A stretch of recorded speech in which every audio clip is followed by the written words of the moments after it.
God has blessed us to be a blessing. Think about what this really means. Think about this at a really deep level. Reflect on what God has blessed you with and now apply this to it. God has blessed you to be a blessing. So here's a question for us all. How can we bless others with what God has blessed us with? After all, has God given to us the things we have for our own benefit only? Or has He given us the things we have for others to also benefit from these things? You have a car. There are people who don't have a car. Have you ever been to church and someone's looking for a lift to church or a lift home? I've seen sad examples at a church I went to. I regularly saw people ask around for rides home just to be knocked back because no one was going their way. I had a 20-year-old girl ask me for a lift home one night. We were at a church program, it was 10 o'clock at night, and she was looking for a way to get home.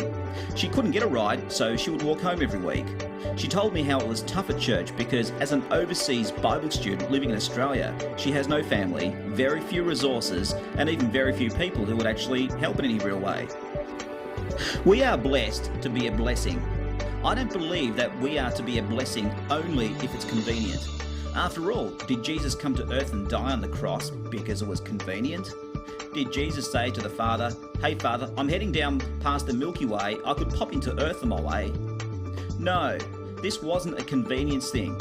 He did it out of love, and He did whatever it took.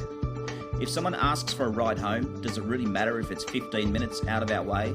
Does it really matter if it's even in the opposite direction? As a church, do we bless others out of convenience, or out of the depths of our heart, or perhaps even just because of the fact that Jesus said to do it?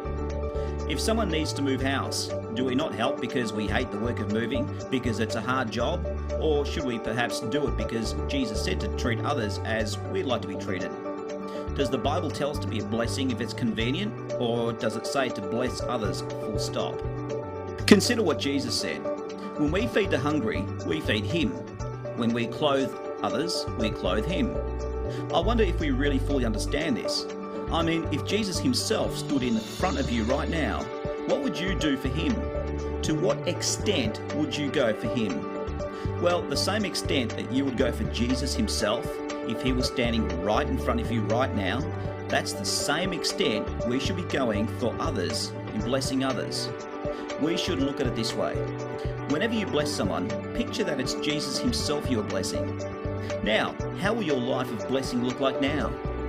Now, just imagine this. Imagine if your entire congregation at church, every person you met with weekly, lived the same life. What would your church look like? What would happen when there was this constant, ongoing explosion of blessing others happening? So much blessing happening from everyone, blessing others with what God has blessed each and every one of them with. Wow, you would have something absolutely amazing. But you'd have to be careful because your church might just start bursting at the seams with so many people being attracted to a move of God like that. While we wait for revival to fall out of the sky, perhaps we should start revival by doing something practical that Jesus told us to do. When we step out and do what Jesus said for us to do, and we take that to a higher, even extreme level and go all out, watch out then what the Holy Spirit does. When we really step out for God, He turns up in a powerful, mighty way. So take a look around you. What are you blessed with? What has God blessed you with right now? And how are you going to bless others with what God has given you?